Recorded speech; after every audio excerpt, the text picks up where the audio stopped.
Bentornati raga, qui Gonzo Just Gaming. Finalmente è arrivato il laboratorio come location permanente di Last Dying Art Survival e ci sono buone e cattive notizie.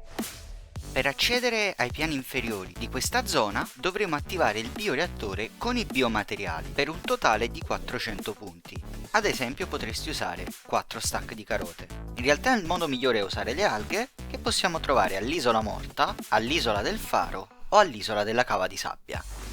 Scendiamo subito al terzo piano perché voglio partire subito dalle brutte notizie. Qui saremo accolti da un tizio del progetto Genesi che ci farà vedere un po' la zona. Siccome siamo in una sorta di miniera c'è questo enorme carrello che però non è attivo. Per assemblarlo avremo bisogno della roba che vedete in video, tutta roba rara ma diciamo fattibile. In particolare ti servirà titanio, il che significa che serve la barca assemblata, in tal proposito ti consiglio di dare un'occhiata ai link in descrizione, insieme ad altri oggetti speciali che sono stati introdotti con questo aggiornamento che si possono farmare al piano 2. Tutti tranne i circuiti elettronici che per ora ancora non sono in game. Il mio consiglio è comunque cercare di farmare le risorse per il carrello, ma di conservarle comunque in base nel caso i requisiti dovessero cambiare, visto che per ora il piano 3 sarà inaccessibile. La stessa cosa vale per il bioreattore. Il piano 2 è visitabile e farmabile, ma non completamente. Questo piano è diviso in 4 quadranti, tuttavia solo 2 di questi possono essere visitati. Con la prima attivazione del bioreattore avremo accesso al quadrante A1. Una volta finita questa zona potremo passare alla seconda parte del piano, cioè il quadrante A2. Mi raccomando, iscriviti e attiva le notifiche perché molto presto arriveranno anche delle guide in tal proposito. La particolarità di questo piano è che all'inizio di ogni quadrante attiveremo un terminale che ci darà 3 abilità casuali che si possono cambiare al costo di 5 crediti e quest'ultime ovviamente cambieranno ad ogni reset. Queste ci daranno delle abilità attive o passive o addirittura daranno dei debuff agli zombie. Queste perk però non si attivano sui boss, ce n'è uno a quadrante, ma tutte queste cose le vedremo sempre nelle guide dedicate.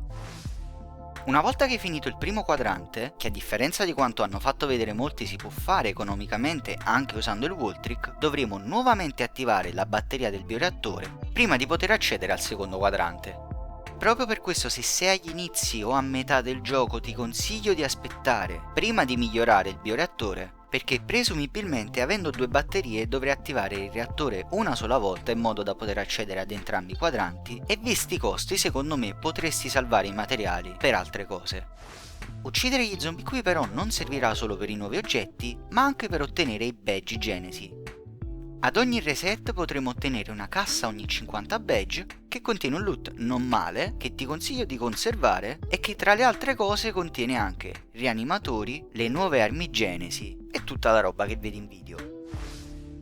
La prima volta che verrai qui ci sono delle tessere in regalo per te nella cassa e per ora se ancora non hai la barca e non sei ad uno stato avanzato di gioco non ti consiglio di venire qui attivamente, piuttosto potresti puntare a pulire una volta ogni tanto una parte del secondo piano in modo da mantenere comunque un piccolo progresso nel laboratorio, ma per concentrarti soprattutto sull'assemblaggio della barca che probabilmente sarà ancora più importante.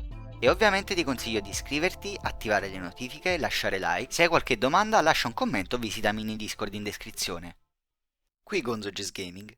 Buona caccia!